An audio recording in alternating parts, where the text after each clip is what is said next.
एकनाथराव शिंदेजी असतील, अजितदादा असतील, आम्ही सगळ्यांनी मिळून देशामध्ये पहिल्यांदा आपल्या जैन समाजाकरता एक महामंडळ आपण तयार केलं।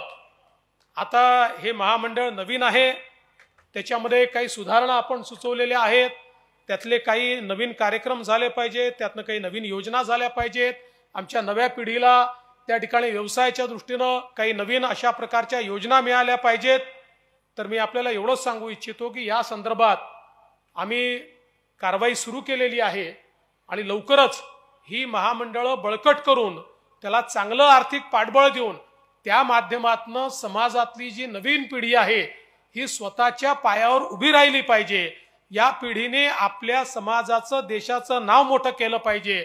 आणि अर्थातच जैन समाजामध्ये जे सातत्याने सांगितलं जातं लर्न, अर्न आणि रिटर्न, म्हणजे शिका, कमवा आणि समाजाला परत करा, तशा पद्धतीनं परत करण्याकरता एक मजबूत पिढी उभं करण्याचं काम या महामंडळाच्या माध्यमातून आपल्याला कसं करता येईल हा प्रयत्न आमचा निश्चितपणे असेल।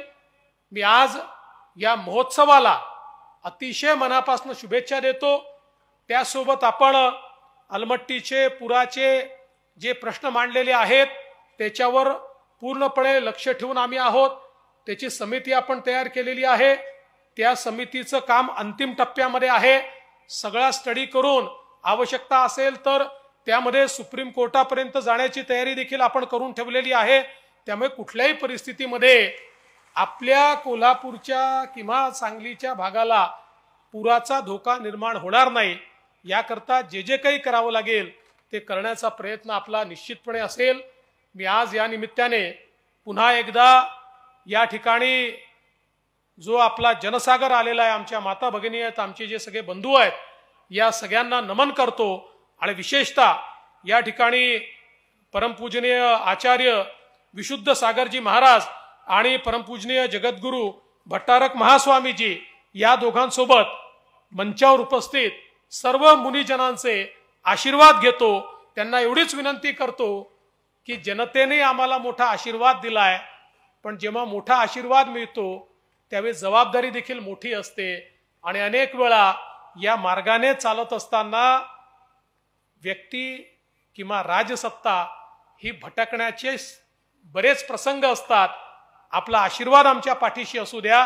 आपला आशीर्वाद आम्हाला एवढाच हवा की ज्या सन्मार्गाने आम्हाला चालायचं आहे त्या सन्मार्गावरनं आम्ही कधीही ढळणार नाही, कधीही राजसत्तेचा उपयोग स्वतः करता करणार नाही, तर नेहमी जनकल्याणाकरताच याचा उपयोग आम्ही करू। एवढाच आशीर्वाद आपण आम्हाला द्यावा एवढी आपल्याला विनंती करतो। आपण जे स्वागत केलं, सत्कार केला, मानपत्र दिलं, खरं म्हणजे त्या मानपत्राला पात्र होण्याचा प्रयत्न हा भविष्यामध्ये निश्चितपणे आम्ही करू एवढंच आपल्याला सांगतो।